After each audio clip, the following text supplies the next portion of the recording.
Capítulo 7. Cómo desarrollar un ego sano. La habilidad y la personalidad se muestran en el ego. Para muchos individuos, el ego trabaja siempre a toda capacidad y en algunos requiere de sujeción. Para la mayoría, conviene hallar y emplear un estimulante del ego. El estimulante de su ego puede estar relacionado con la forma en que viste, la forma en que se expresa, el medio ambiente, algún objeto que tenga un valor simbólico, o en alguna otra forma que tenga significado especial, particular. El ego puede ser puesto a tono con fuerzas misteriosas existentes más allá del propio yo. Por medio del ego usted puede ser conducido a una expresión de su persona que se refleje en su incrementada prosperidad. Ya hablé antes y volveré a hablar de nuevo de la necesidad de conocerse a uno mismo y de enderezar los pasos por iniciativa propia. Ahora demos una mirada al ego, esa bujía de encendido mental de inapreciable valor, que mi diccionario define como, la tendencia de afirmación propia del hombre. La gente que disfruta de paz mental también posee ego sano. Aclaremos que, para algunos, el término, ego sano o saludable, sugiere la imagen de una persona de esas que hablan fuerte y andan dando fuertes palmadas en la espalda. Tal vez en algunos casos sea así, pero no necesariamente. El propio ego, tal como es proyectado al exterior, fue estructurado por muchos años de influencias en la época de la niñez, por otras posteriores, y por otros muchos factores. El ego de usted es tan personal como las huellas de sus dedos, y lo que es, saludable, para usted puede no serlo para otro.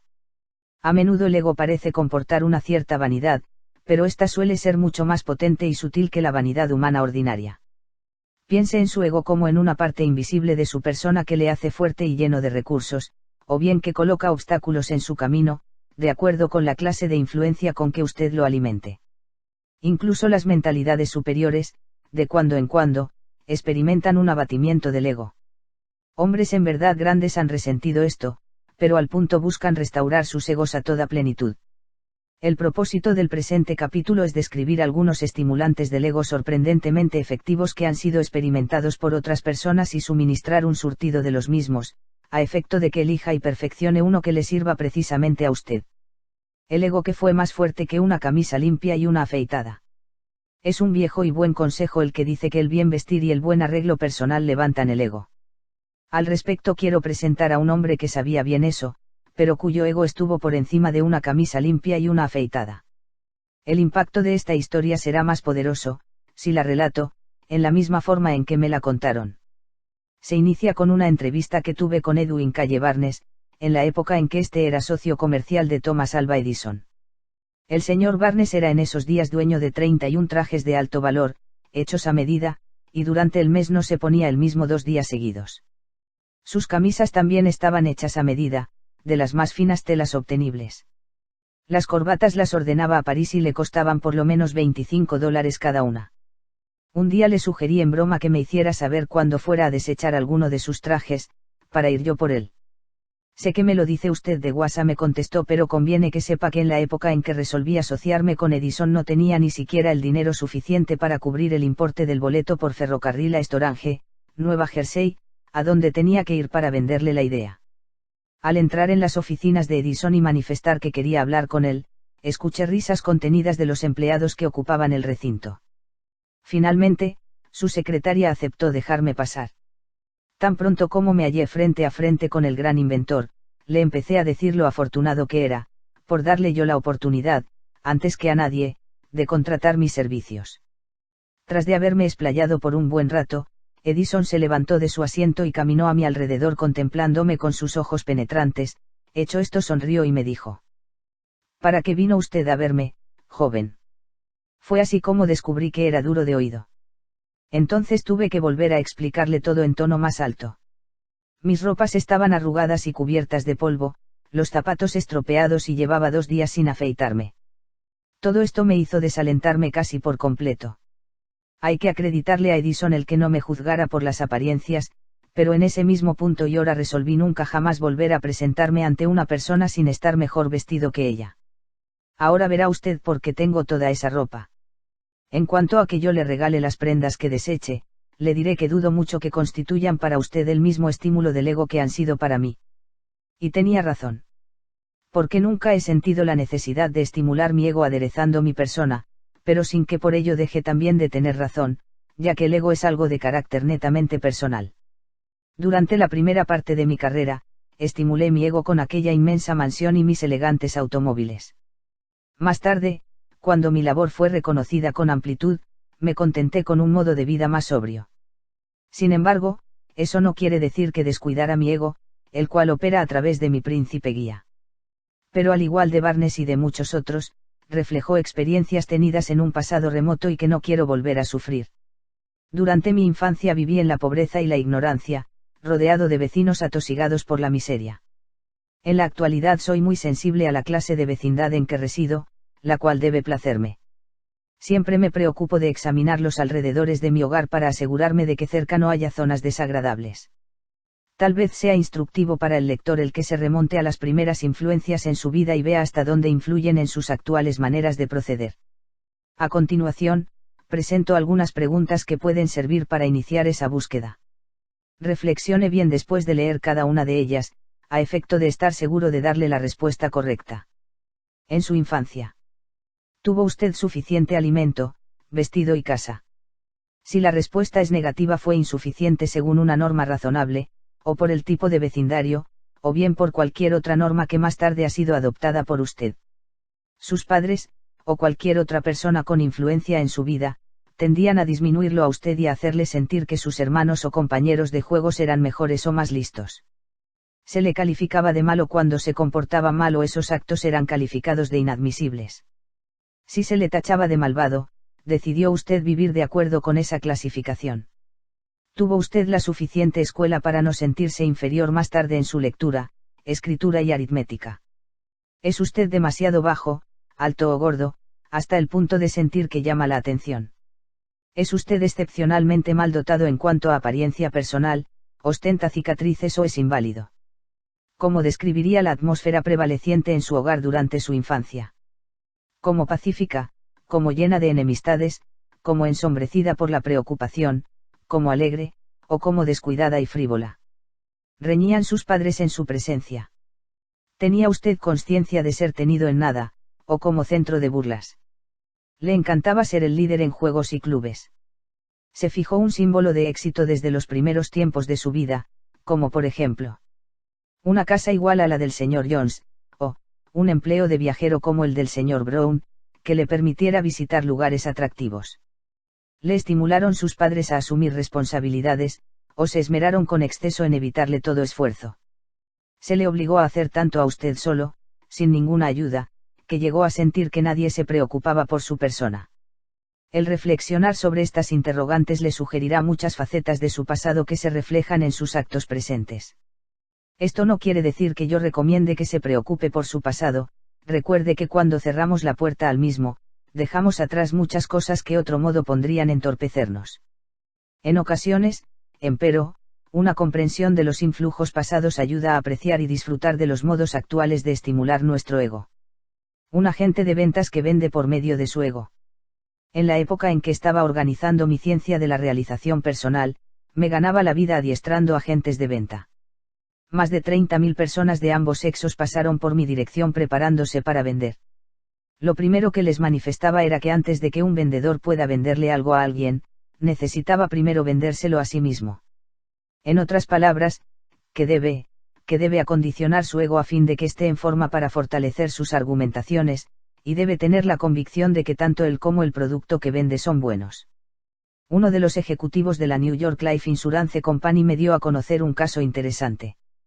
Un sujeto había trabajado en dicha empresa por más de 30 años, habiendo tenido siempre un elevado récord de ventas. De pronto su producción bajó a casi cero. El individuo no podía explicar qué era lo que andaba mal en él, ni tampoco los ejecutivos de la compañía. Entonces me llamaron para que atendiera al paciente. Salí con él acompañándole en su trabajo, a efecto de verlo en acción.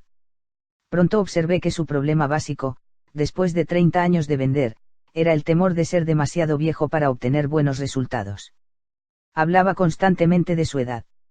Su miedo había degenerado en hipocondría y estaba persuadido de que necesitaba bastón para desplazarse. Tenía firme creencia de que ya no convencía a nadie y que lo único que le cabía esperar en sus entrevistas era la negativa a comprar. Había dejado que su ego se abatiera hasta el punto de anticipar un no antes de oírlo, lo cual es un medio seguro de llegar a oírlo. De regreso en la oficina, le dije. Quiero que vaya usted a comprar una de esas trompetas para sordos que se usaban antiguamente. Pero es que yo no soy sordo. Me contestó indignado. Muy cierto. Fue mi respuesta. Usted oye demasiado bien, ya que escucha la palabra no antes de que se la digan. Pero lo que deseo es que finja usted sordera. Colóquese la trompeta en el oído cuando esté hablando con alguien y simule que no le puede oír, así cuando su interlocutor le diga no, usted seguirá adelante con su plática de ventas, como si tal cosa. Estuvo de acuerdo conmigo en que no podría vender un seguro de vida a alguien que en verdad no lo necesitara o lo quisiera, con lo cual nadie resultaría perjudicado por la estratagema. Entonces procedió a conseguir una enorme y vieja trompeta de sordo y procedió a usarla en sus visitas a los clientes en perspectiva. La primera semana en que actuó como sordo, vendió a 6 prospectos de 9 visitados.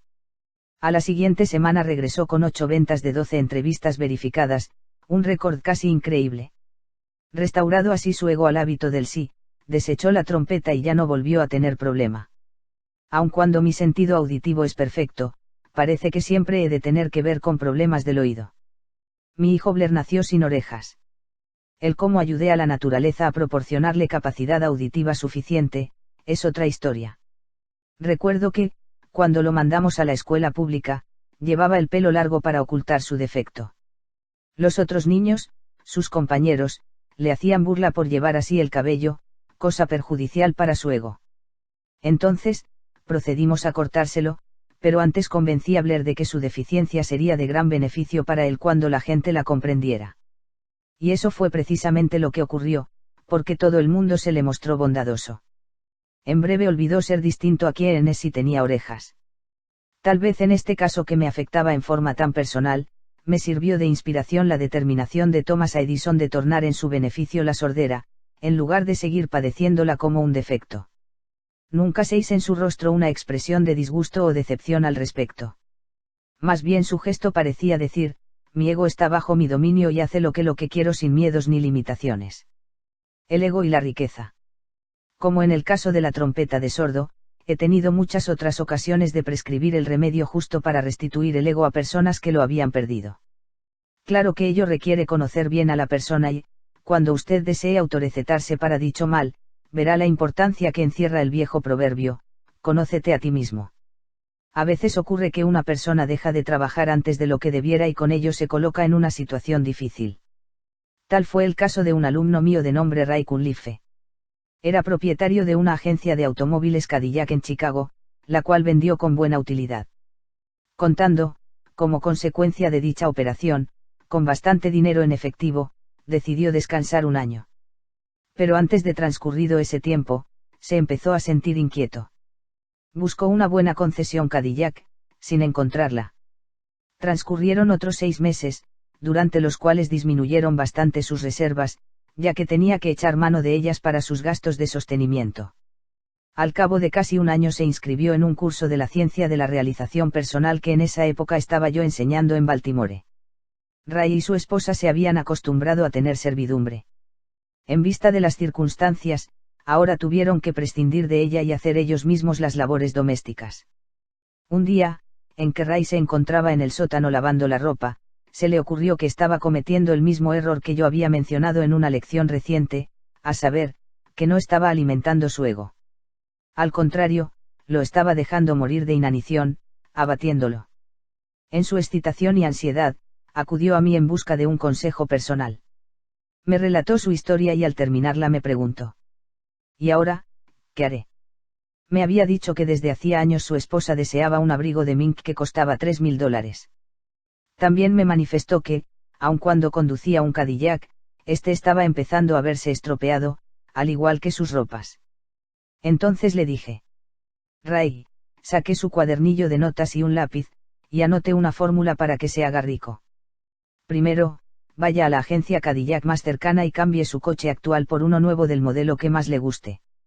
Segundo, acuda a la mejor tienda de pieles en la ciudad, y cómprele a su esposa un magnífico abrigo de mink, aunque le cueste más de $3.000. Tercero, vaya a ver a su sastre y haga que le surta de trajes hechos a medida. A continuación, compre las corbatas, camisas y zapatos, que necesita para hacer juego con dichos trajes. Cuarto, haga que el abrigo de piel se lo envuelvan especialmente para regalo. Ponga el paquete en su nuevo Cadillac, contrate un chofer uniformado y, sin estar usted en su casa, haga que el chofer lleve el coche a ella y lo entregue a su esposa junto con el paquete conteniendo el abrigo. Le recomiendo que haga de inmediato lo que le he dicho.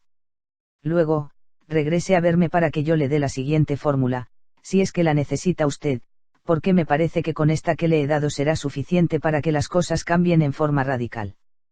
Cuando el nuevo Cadillac y el abrigo llegaron al hogar de Ray, su mujer al principio se negaba a recibirlos, pero el chofer se limitó a entregarle las llaves del automóvil y a marcharse, dejando el vehículo en la entrada, con el abrigo en uno de los asientos. La esposa de Ray al fin se probó el abrigo. Sí, ese era el mismo que por curiosidad se había probado y que tanto había deseado desde hacía unas semanas. De pronto sintió un resurgimiento de confianza y felicidad. Lo mismo le ocurrió a Ray. Ahora bien, lo que voy a relatar a continuación tal vez le parezca obra de magia al lector, pero no lo fue. La cocinera y la doncella de servicio que anteriormente trabajaban con los Cunliffe se presentaron a solicitar que se les volviera a contratar. Sin la menor vacilación, la señora Cunliffe les manifestó que las contrataba. En cuanto a Ray, un amigo le llamó por teléfono para informarle que estaba a la venta la agencia Cadillac de Baltimore y que tal vez pudiera convenirle esa oportunidad. Ray procedió a ponerse al habla con las personas adecuadas y vio que se trataba de un buen negocio. Pero la dificultad estribaba en que se requerían $150,000 en efectivo, suma de consideración, que estaba fuera de su alcance reunir en poco tiempo. Pero su ego había logrado salir de su marasmo y abatimiento. Entonces se dijo, yo no sé de dónde sacaré ese dinero, pero estoy seguro de conseguirlo. Al día siguiente visitó a un sujeto a quien hasta entonces había evitado ver, un hombre rico ante el cual se sentía inferior. Pero ahora, al entrevistarle, no sintió ninguna pena al explicarle que necesitaba dicha suma de dinero para retornar a los negocios en el mismo ramo de automóviles. Magnífico. Fue la respuesta. Me da gusto ver que vuelve usted a un ramo que siempre le produjo dinero. Y el individuo le extendió un cheque por los $150,000 requeridos, agregando. Esto me lo pagará usted año por año a medida que vaya percibiendo sus utilidades. Y fue así como mi amigo Ray Cunliffe volvió a tener una agencia Cadillac propia y hacer buenas operaciones, casi cuando estaba a punto de acabar con su última camisa. Pero hubo algo que lo decepcionó, y fue ver que yo no mostré ninguna sorpresa al saber de su cambio de suerte. Vamos, Ray, le dije, eso se debe a que ya no me sorprende el ver algo que he visto ocurrir centenares de veces.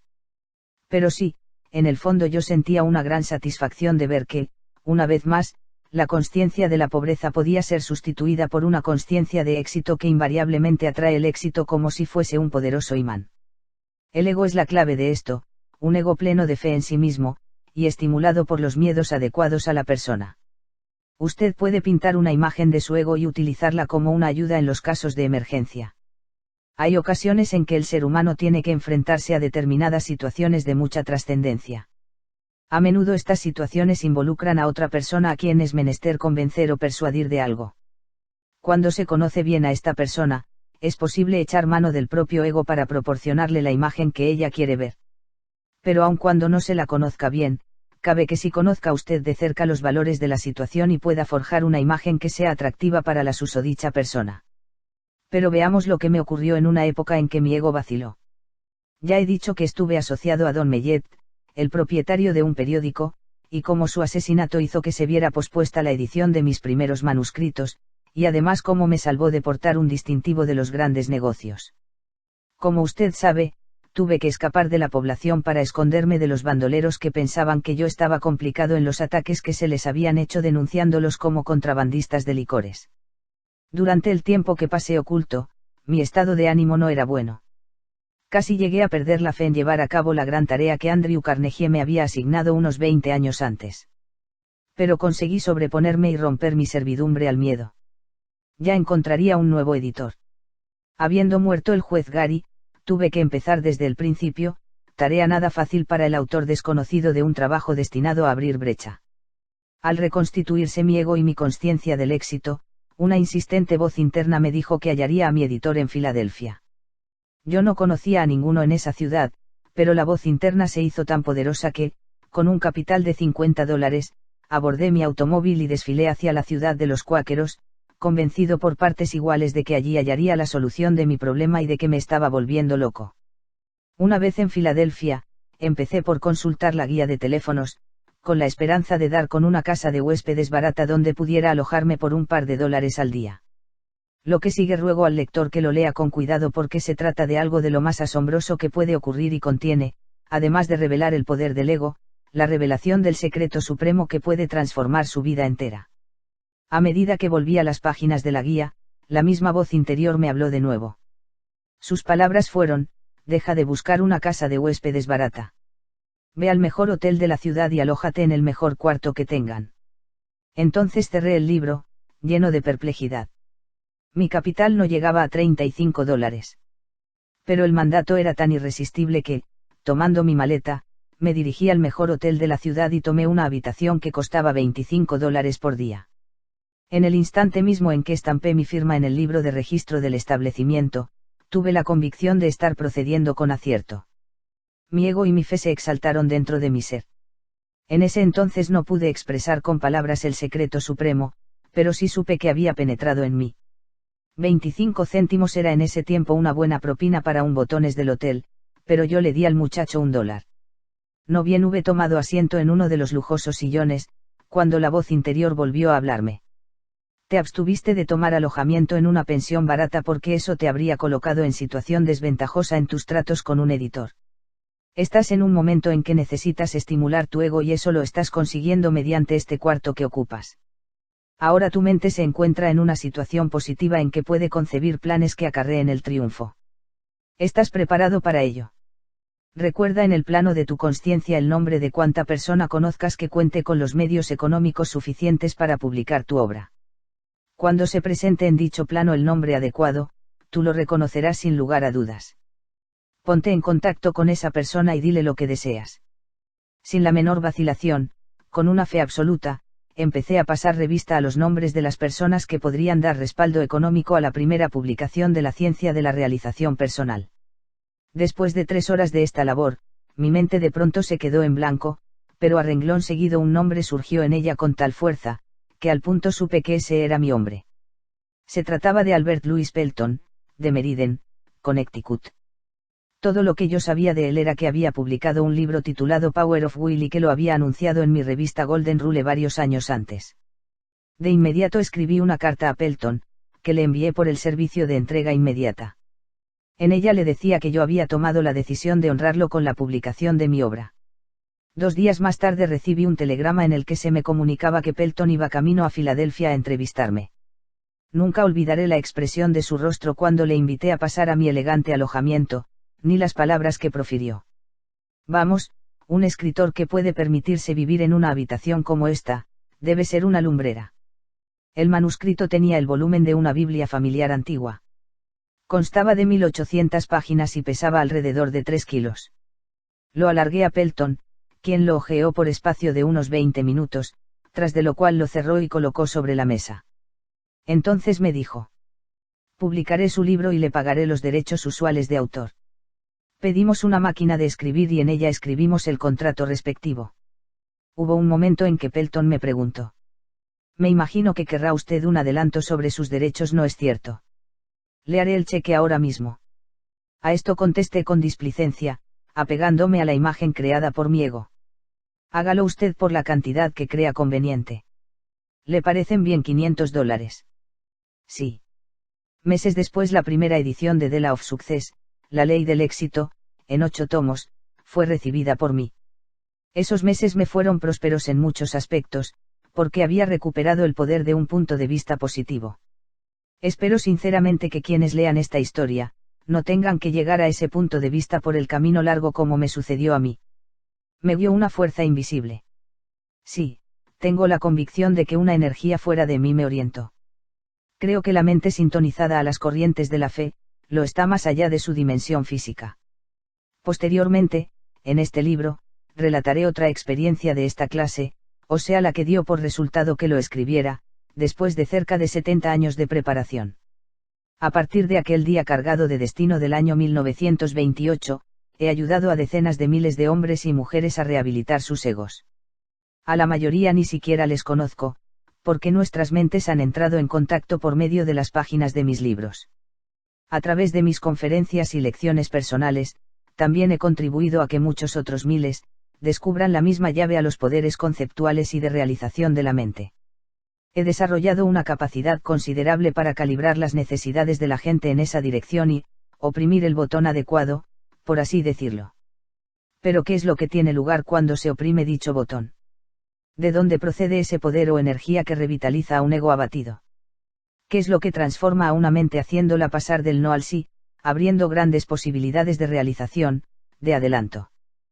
Todavía estoy en busca de la respuesta. Quizás el descubrir este conocimiento me esté reservado como una especie de curso de posgraduado en mi propia obra, porque nunca he cesado de aprender cosas nuevas. Busque su particular estimulante del ego y verá cómo lo encuentra. Existen muchas y sorprendentes variedades de formas para levantar el ego. Aun cuando tal vez sean misteriosas en cuanto a su esencia más íntima, sus manifestaciones exteriores se perciben claramente. Considérese los siguientes ejemplos que son universales en su aplicación y pueden ayudar a que usted descubra el que le conviene.